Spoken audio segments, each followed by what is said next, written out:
The aim of my project is to get people to think afresh about classical Greek statuary. We have preconceptions about ancient Greek statues based on the marble fragments in our museums, but in fact they tell only part of the story. To begin with, colour played an integral role in classical sculpture. Marble and bronze statues were brightly coloured. Also, the Greeks used nude figures to represent gods, kings and athletes alike, adding jewellery and weapons to signify who was being represented. And statues were devotional objects in ancient Greece. Devotees would have believed that a goddess figure was in fact the goddess herself. Today we can only speculate about the original appearance, so in creating my sculptures I haven't relied on archaeological models. I've taken my inspiration from mythology and historical accounts, and in some places added my own ideas. I've tried to recreate a series of renowned figures from classical Greek times, which I hope will resonate with an audience today. This sculpture obviously needs no introduction. It's the Venus de Milo, which is currently housed in the Louvre. Now she represents the goddess of love, Aphrodite, and in Roman times she was known as Venus. I couldn't help but wonder what this piece might have been like when it was fully intact. So I had to delve into the mythology and what she meant to the Greeks. How would she communicate? What would she be actually saying to a devotee? I imagined if you were to approach Aphrodite, more than likely she would stop you. She would say, just wait a minute. First you've got to understand love before you start asking for it. And that's the gesture they use. So this hand is a gentle stop, wait and listen.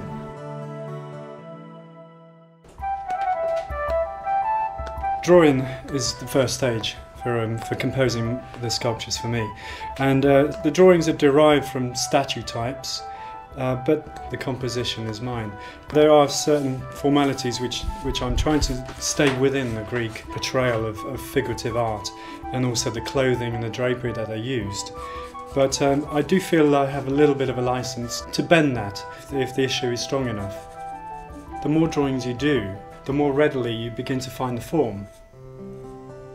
When I finally do move on to sculpting in 3 dimensions, the most useful scales tends to be this sort of half-life size scale. These maquettes are constructed using clay. Clay's been around since millennium. It's simply mud basically, and it's applied onto a metal armature. Clay is my preferred material for sculpting with, in the sense that it's very immediate, it's very quick, and it has the bonus of feeling as close as you can imagine to the texture and the quality of real flesh. From the half-life size maquette or study, I move on to the full-size scale. You're looking at approximately 350 kilos of clay, so sometimes I do have a worry for the neighbours downstairs. This one is my interpretation of Apollo, the god of light. And he's not the last one. I'm aiming for a set of 12 sculptures. The ones still to come include Nike and Artemis. Together they make a sort of family, but the way I do it is the same for all of them. Now when the clay model is completed, the next stage is to push in some fencing, so you divide up the model into sizable pieces, and then you apply plaster. So for example, this section here, this arm, you would release from the original object, and then the mould would look something like this. You tear away this original plaster mould. You've translated your clay figure into a plaster version, such as this. So this figure here was originally modelled in clay. This is my rendition of Ares. Now Ares was an incredibly unpopular god with the Greeks. He was the teenager, the hooligan, the thug. So although they call him the god of war, he was more the god of the lust of battle, the lust of blood. I felt that there was a need to express not so much the violence of war, but the mindlessness of it. And so my Ares is a young man who is lusting after the battle. Now to the Greeks, these were very much superheroes. And you can see the correspondence between superheroes when you look at this figure. When you imagine the Batman or the Spider-Man Marvel comics, Certainly the cape and the mask you can see evidently was derived from the Greek fighting attire. And so I also played on that fact a little bit about our need also in our day and age for the superhero. We don't affiliate so much with the Greek gods, but we'll watch Spider-Man climbing over the skyscraper. We haven't lost that story and need for a superhuman to save us, to save the day, to save the planet.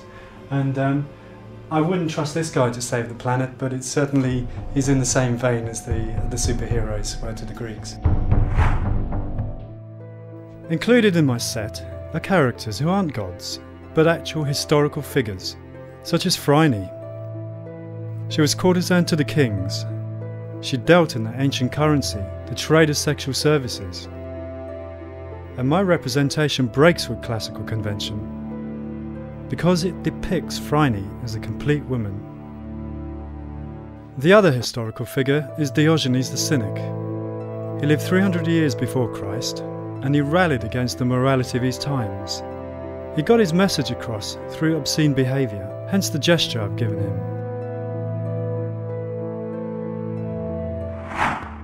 Ancient accounts tell us of a competition between great sculptors to design a statue of a wounded Amazon. The original bronzes are long lost, but are known through Roman copies. I've used my imagination to create my own entry in the competition.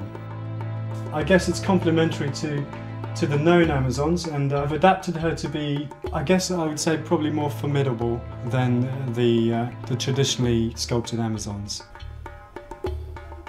Her finish, it's a lovely material actually, it's a variegated copper and a variegated brass.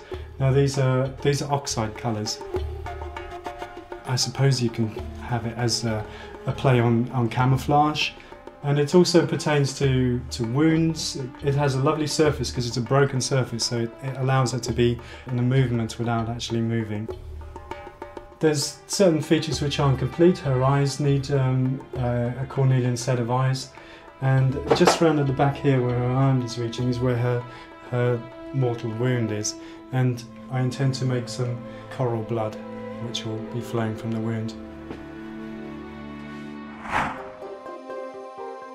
I began this project in 2007, and by 2012 I plan to complete 12 figures. Each statue is monumental in size, just as they would have been in ancient times, standing 2.5 meters high, and each one has a base 2 meters across.